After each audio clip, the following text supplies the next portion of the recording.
Good day everyone. In this video, I will discuss to you the continuation of our discussion, which is the solving rational inequalities. But before that, let us first define what is a rational inequality. A rational inequality is composed of rational expressions combined with a greater than, less than, greater than or equal, and less than or equal sign. To solve rational inequality, kailangan natin maging familiar with the properties of inequality and the interval set notations. So let us discuss the properties of inequality. There are two properties of inequality, the addition and then the multiplication properties of inequality. First, we have the addition property of inequality. If A, B, and C are all real numbers and A is greater than B, then A plus C is greater than B plus C. So, say for instance, we let the value for A is equal to 5 and B is equal to 3 and C is equal to 2. Okay. So since meron ditong condition that A is greater than B, kaya nilet natin that 5 is greater than 3. Okay? Then we let any values for real number C. So let us substitute this value if our conclusion is correct, to determine if the conclusion is correct, to determine if A plus C is greater than B plus C. So our A here is 5, and we have C is 2, B is 3, and C is 2. So let us simplify. 5 plus 2, we have 7, then 3 plus 2, we have 5. And we have the inequality greater than. So is 7 greater than 5?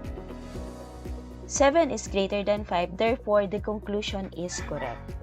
So if A, B, and C are all real numbers and A is greater than B, then our conclusion is correct. A plus C is greater than B plus C. Let's proceed to multiplication property of inequality. If A, B, and C are all real numbers and A should be greater than B, then first conclusion, AC is greater than AC is greater than BC if and only if C is greater than 0. Okay, so let us use this same value.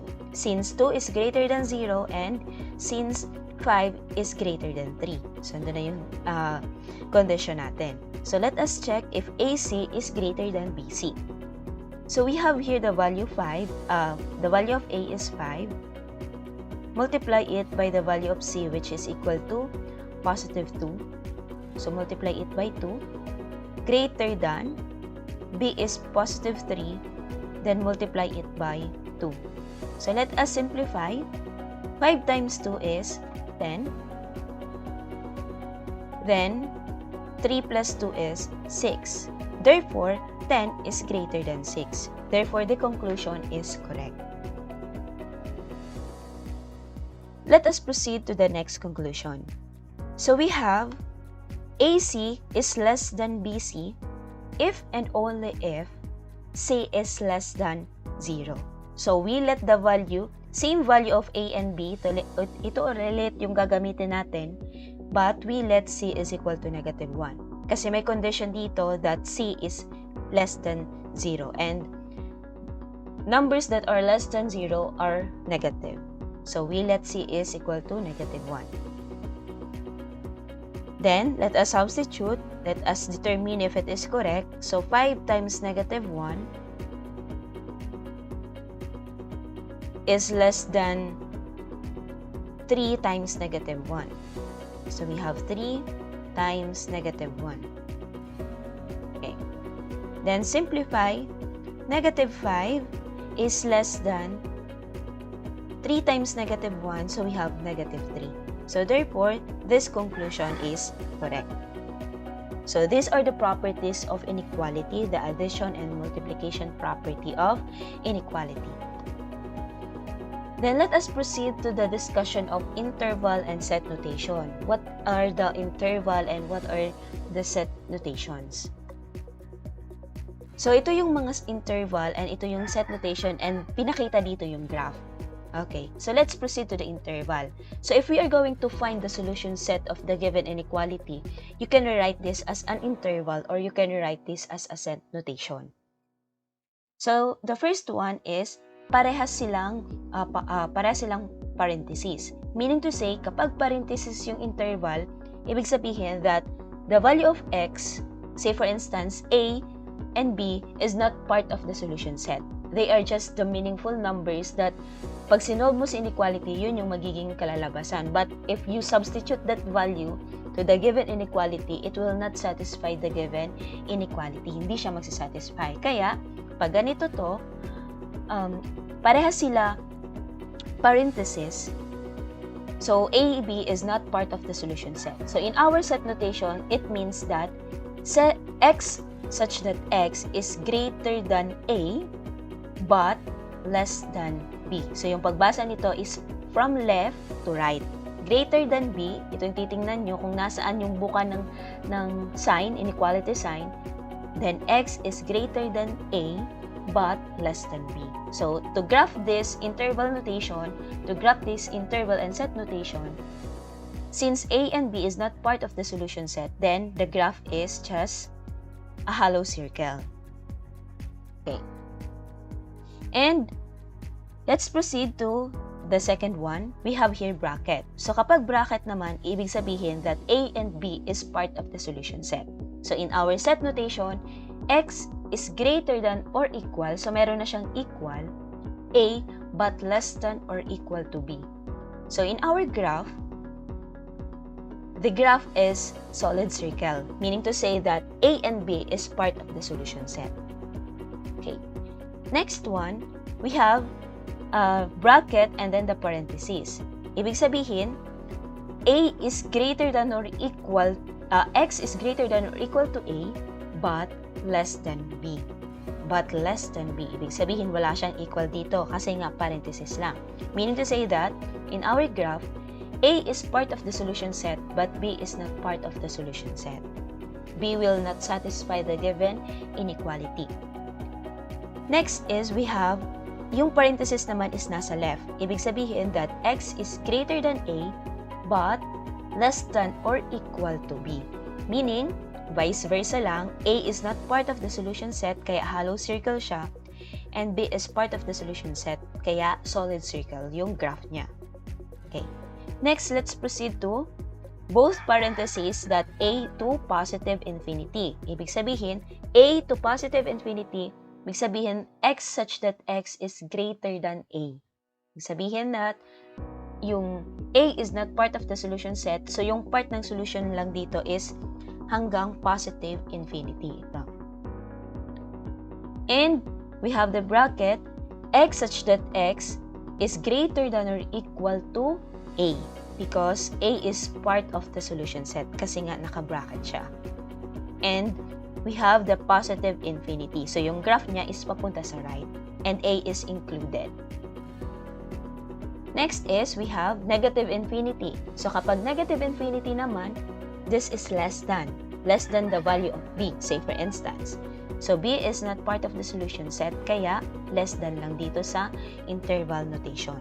And we have the graph, hollow circle, and B is not included. And we have the bracket. So kapag may bracket, lalagyan na ng equal, x is less than or equal to B. So meaning that the value of x is from B to negative infinity. Pa-left naman to.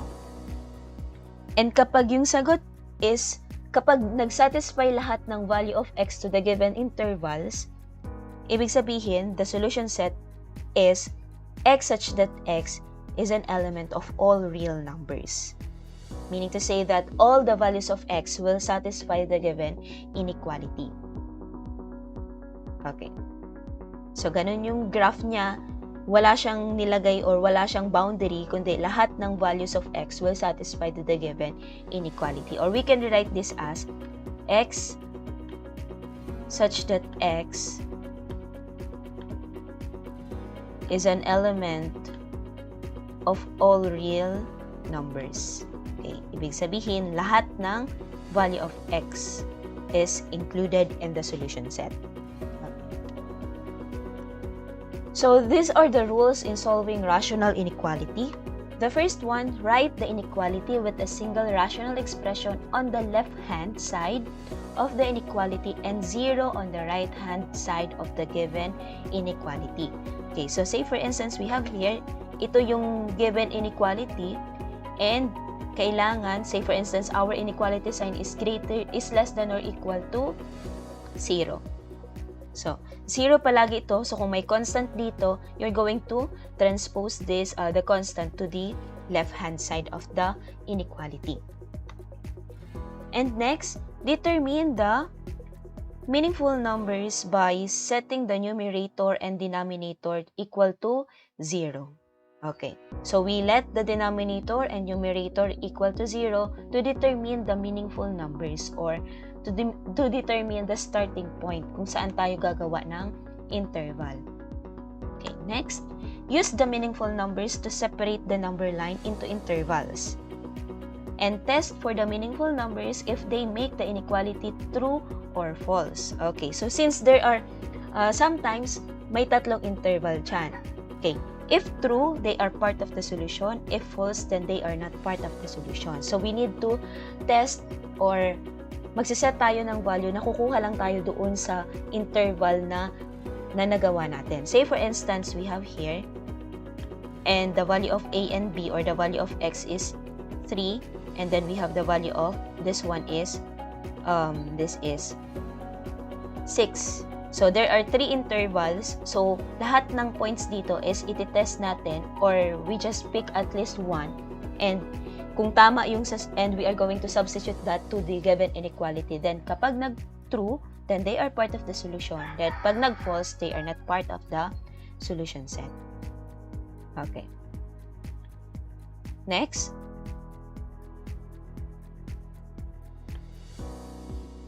Okay. Get the values in each interval and substitute this into the inequality. So, yung sinabi ko. And if the test value makes the inequality true, then the entire interval is a solution of the inequality. Then, if the test value makes the inequality false, then the entire interval is not part of the solution of the inequality. Kahit isang value lang dyan yung i-substitute mo, pag nag-true siya, lahat yun solution set, pero pag nag-false siya, this is not part of the solution of the inequality. And number 5, express the answer in interval notation. So let's have an example. So we have here the example, x plus 2 over x minus 3 is less than or equal to 0. So our first step is we let lahat ng inequality or lahat ng constant is ilalagay natin sa left side, and then we let the right side equal to 0. So in this case, proceed na tayo sa step 2 or rule number 2. Okay, in rule number 2, we are going to set the numerator and denominator and equate them to 0 to determine the meaningful numbers. Okay. So as you can see, x plus 2 is our numerator, then equal to 0, and x minus 3 rather is equal to 0. Then x is equal to, solve for the value of x, so x is equal to negative 2. So how? You just transpose positive to the other side, so we have here negative 2. And x is equal to 3. And negative 3, since this is negative 3, if you transpose to the other side, it becomes positive 3. Okay, or we use the addition property of inequality of equality. So these are now the meaningful numbers. We have negative 2 and then positive 3. So you are going to graph that on a number line. So i-graph natin itong negative 2, so andito baga siya, to determine the intervals. So we have here negative 2, and this one is positive 3. So yung interval natin is gumagawa tayo ng broken line or a lines. Yan. So, yan yung magiging interval natin. So, and ito na yung ngayong magiging interval natin. This 1, 1, 2, and 3. Okay. So, we have here, since yung papunta dito sa left side ni negative 2 are all negative numbers, and therefore, x is less than negative 2. So, and this one, since yung 3 is papunta sa right, therefore, bigger number or larger number siya by 3, then therefore, our x is greater than 3. So, these are our interval. And paano naman dito makukuha yung interval notation pag sa gitna? So, simple lang that, di ba, since negative 2 is papunta sa right, therefore, we let this as greater than. So, yung x is nasa gitna, so yung mukha ng inequality is papunta sa kanya, therefore, this is greater than. So, greater than negative 2. Then, since yung value naman ng 3, yung value ng 2 is less than 3, 1 is less than 3, therefore, x here is less than 3. So, kung pagsasamahin mo yung inequality sign, x is greater than negative 2, but it is less than 3. So, we have here. So, next solution, we're going to test the meaningful number if it is true or false. So, in checking, just copy the original equation, and substitute the value, which is negative 2. So, we have negative 2 plus 2 over negative 2 minus 3, then simplify 0 over negative 5. So, 0 divided by negative 5, so we have 0. So, 0 is greater than or 0 is less than or equal to 0. So, meaning to say that negative 2 is part of the solution set. Therefore, negative 2 is part of the solution's indicated solid circle. Ibig sabihin, shaded siya. Then, we are going to test positive 3. So, this is positive 3. And x plus 2, again, the original inequality, and substitute the value of x, or the meaningful number, which is positive 3. Then, 3 plus 2 is equal to 5. And 3 minus 3 is equal to 0. Then, if you're going to divide 5 divided by 0, it means that it is undefined. Meaning to say that 3 is not part of the solutions indicated by hollow circle. So, if you're going to graph that, yung 3 is hollow circle lang siya. And then, yung negative 2 is solid circle. Ibig sabihin, shaded part. Okay. So, ito po. So, we have here solid circle and then the hollow circle. Okay. Then, let us now test or let us determine the test value. Alin doon sa tatlong interval ang magsasatisfy to the given inequality. The first one, itong nasa gitna or the right side of positive 3. Okay. So, we have the intervals na tatlo yun. We have x is less than negative 2, x is greater than negative 2 but less than 3, and x is greater than 3. So, kukuha tayo ng value doon sa x is less than negative 2. So, we let x is equal to negative 3. So, yun yung value na kinuha natin. And dito sa gitna, so we just get x is equal to 0. And dito naman sa x is greater than 3. What are the values of x that are greater than 3? So, we have here 4. Okay. Now, let us substitute the test value to the inequality to determine if this is part of the solution set. So, copy the original equation, then substitute negative 3 plus 2 over negative 3 minus 3 is less than or equal to 0. Then, negative 3 plus 2, we have negative 1. Negative 3 minus 3, we have negative 6.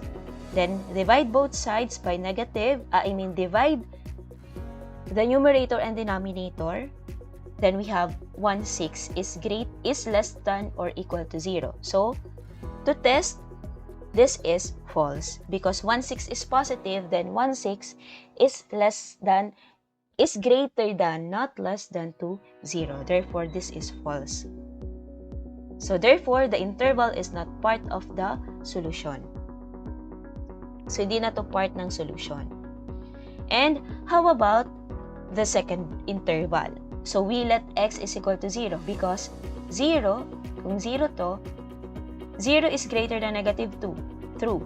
0 is less than 3. True. So we let x is equal to 0. Then substitute that to the given inequality. Then we have 0 plus 2 over 0 minus 3. So 2 over negative 3, so this is negative 2/3. So since negative 2/3 is less than or equal to 0, therefore this is true. Therefore, the interval is part of the solution. So ito, part siya ng solution set, this one. And the last one is x is greater than 3. So we let x is equal to 4. Then given the inequality, substitute the value of x. So 4 plus 2 is, this is, so 4 plus 2, this is 6. And 4 minus 3 is, we have 1. So 6 divided by 1, so we have 6. So this is 6. So 6 is less than or equal to 0. So this is false. Therefore, the interval is not part of the solution set. So in this interval, this is not part of the solution set. So alin lang dyan yung part ng solutions? We have the x is greater than negative 2 but less than 3. So in our solution set, x such that x is an element of real number wherein x is greater than or equal to negative 2 but less than 3. Since negative 2 is part of the solution set, therefore x is greater than or equal to negative 2 but less than 3. So in interval notation, we have here negative 2 and 3. So naka-bracket si negative 2 because negative 2 is part of the solution set and parenthesis lang si positive 3. Mean to say 3 is not part of the solution set. Example number 2, we have 2x minus 5 over x minus 5 is less than or equal to 3. So ito yung given natin sa inequality. So the first is, we're going to transpose positive 3 to the other side kasi doon sa rule number 1 natin that we're going to rewrite that all the numbers, all the inequality or expression should be in the left side and then equate them to 0. So we have here 0. And paano nakuha yung numerator? Since 3 is understood na may 1 dito, then the LCD, get the LCD first and simplify them. So LCD, the LCD is equal to x minus 5. So we have here x minus 5. And to get the new numerator, we divide the LCD by the denominator and multiply it by the numerator. So x minus 1 divided by x minus 5 rather, divided by x minus 5 is equal to 1 times 2x minus 5. So we have 2x minus 5. And x minus 5 divided by 1, we have x minus 5 times negative 3. So we have negative 3 times the quantity x minus 5. So nire-write lang muna natin. Is less than or equal to 0. And after that, this solution, simplify. So you just copy 2x minus 5, ito. Then, negative 3 times x, so we have negative 3x since the sign of 3 is negative. And negative 3 times negative 5, so we have positive 15. Okay, next, over, you just copy the denominator x minus 5. Okay, next is simplify this one. Combining like terms. Combine natin, 2x minus 3x, we have negative x. And negative 5 plus 15, we have positive 10. So we have negative x plus 10 over, copy the denominator, x minus 5. Less than or equal to 0. Then, rule number 2, equate the numerator and denominator to 0. Then negative x plus 10 is equal to 0. Then x minus 5 is equal to 0. Then solve for the value of x or the meaningful number. X is equal to 10 and then x is equal to 5. Okay? So how? Dito sa negative x plus 10, if we are going to transpose positive 10, magiging negative 10 siya. So, negative x is equal to negative 10.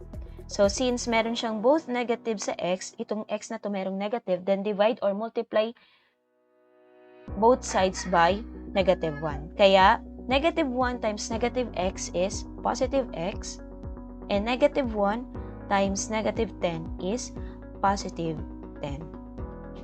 Okay. Therefore, x is equal to 10. And this one, x is equal to 5. Therefore, our meaningful numbers are x is equal to 5 and x is equal to 10. So, graph that on a number line. Then, ito na ngayon yung number line natin. We have here 5. So, lagyan ng broken line. Hindi pa natin i-shade or i-solid circle or i-hollow circle yung dito na part. Kasi hindi pa natin natitest if they true, if they are part of the solution set. Then we have 10. So we have 3 intervals again. So 4 is less than 5, therefore x is less than 5. And 6 is greater than 5, pero yung 6 is less than 10, therefore x is greater than 5 but less than 10. And 11 is greater than 10, therefore x is greater than 10. So ganun po gumawa ng interval. Okay. Next step, we're going to test if our meaningful numbers are correct. Okay. So, copy the original equation or original inequality, then substitute that, the value of x, which is equal to 5. Then, 2 times 5 is 10, then minus 5. And then, 5 minus 5 is 0. So, 10 minus 5 is 5, then 0. 5 divided by 0 is undefined, therefore, it is false. Therefore, 5 is not part of the solution set indicated by a hollow circle. So, this is hollow circle. Okay. Next, let us test if the positive 10 is part of the solution set. So, 10 po to. Then, copy the original equation or copy the original inequality. Then, substitute 2 times 10 is 20 minus 5. Then, 10 minus 5 is 5. Then, simplify. 10 minus 5 is 15. So, 15 over 5 is equal to 3. Then, 3 is less than or equal to 3. So, this is true. Therefore, 10 is part of the solution and indicated by a solid circle. So, solid po siya, not hollow. Okay. So, we have here a hollow circle. Nilagyan na natin siya dito ng hollow circle, yung 5, because 5 is not part of the solution set. And the solid circle in under 10 because 10 is part of the solution. Then, let us test kung alin dito sa mga interval ang magsasatisfy doon sa inequality. Let us now determine which interval should satisfy to the given inequality. Okay. So, in x is less than 5, so we let x here is equal to 4 because 4 is less than 5. So, kukuha tayo ng value ng x which is less than 5. So, 4 yung pinakamalapit. So, 4 na yung gagamitin natin. And copy the original inequality, then substitute the value for x. Then we have 2 times 4 is equal to 8 minus 5. Then we have to substitute x is equal to 4. 4 minus 5 is equal to negative 1. Then, simplify the given expression. So, we have 8 minus 5 is negative 3 divided by 8 minus 5 is 3. Then, divide it by negative 1. So, we have negative 3.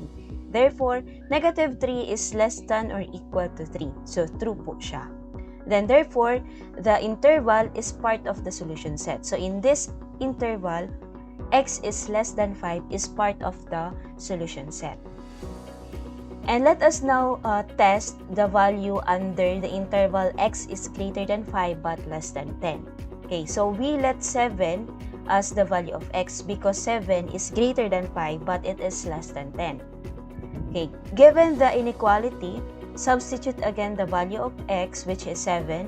So we have 2 times 7 is 14, 14 minus 5, and 7 minus 5. So we substitute the value of x. Then simplify, 14 minus 5 is 9, then copy to the denominator, then 9 over 2 is less than or equal to 3. So this is false. Why? Because 9 over 2 is equivalent to 3.5. Okay? And 3.5 is not less than to 3, but rather it is greater than 3. Okay? So therefore, this interval, x is greater than 5 but less than 10, is not part of the solution set. And how about if x is greater than 10? So we assign test value under this interval, so we get 11 because 11 is greater than 10. And substitute again, same process. Substitute again the value of x, which is 11. 2 times 11 is 22. Then 22 minus 5 is 17. Then 11 minus 5 is 6. As you can see, 17 over 6 is less than or equal to 3 because it is equivalent to 2 point something. Then it is true. Therefore, this interval is part of the solution set. Okay, in our solution set, x is such that x is an element of all real number wherein x is less than 5 and x is greater than 5. So, negative infinity and then positive infinity. Greater than or equal to 10. Okay. So, kung babalikan natin yung graph, we are going to look at the graph. So, yung solution set nito is x is less than 5 and to negative infinity, and x is greater than or equal to 10 to positive infinity. Okay. So, this is all about solving rational inequalities. Thank you and God bless.